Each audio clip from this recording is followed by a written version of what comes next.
So here's a beautiful reef aquarium with lots of spectacular corals.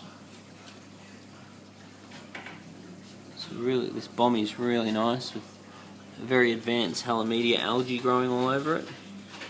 Got a sarcophyton on this side and then a colestria facing the other direction for some reason, and then a nice little goni on the side and a turbinaria, a big gorgonian in front of it. But the true star of this tank is this leather coral. When you see leather corals in the shop, they are just so plain looking. They don't have their polyps out, but when the polyps are all extended like this, and it can extend more than this too, they are really beautiful. And if you saw how green this coral was in real life, it's really something to see.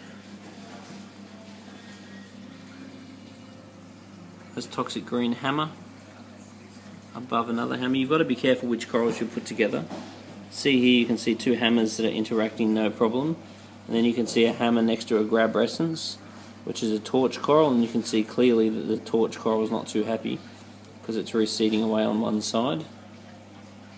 There's another torch coral on that side. A really nice green fungia, heliofungia. You're not seeing how bright this animal is in real life. It's very brightly coloured. A beautiful pink goni, which is much pinker in real life than it looks on the camera. Lovely selection of fish: tangs, sweet lips, clownfish, cardinals. Really nice clam as well. Little goby there. Some dartfish up the back. It's a really nice little coral beauty zapping around. It's one of those tanks that the more you look at, the more you see. Fox coral, corellas,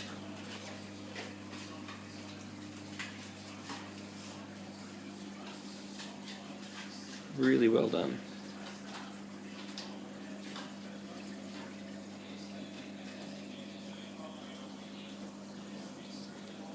It's really good to have a main feature coral like that. And this one's grown so much. You'll see this tank in earlier videos, and you just see how much these corals have grown. It's really quite nice to see. And this tank's looking pretty awesome considering it hasn't had much maintenance lately. Because you go through phases with your tank where sometimes you have a lot of time and you give it a lot of maintenance, and other times you don't have so much time. It's pretty normal. And if you ever find that you're not getting much time for your tank, the most important thing to do is rearrange it. Because you'll find when you swap all your rocks around, swap your corals around, swap some fish, it gets you back into it.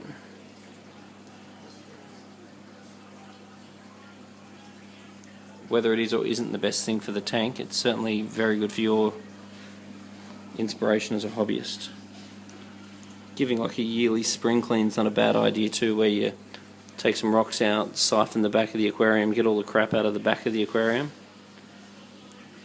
And once again, the main thing that really does is allow you to redo your aquarium, which allows you to re-stimulate your interest in it.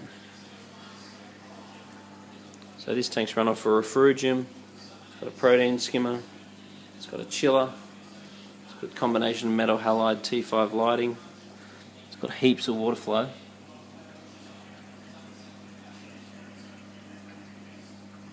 It's got it all.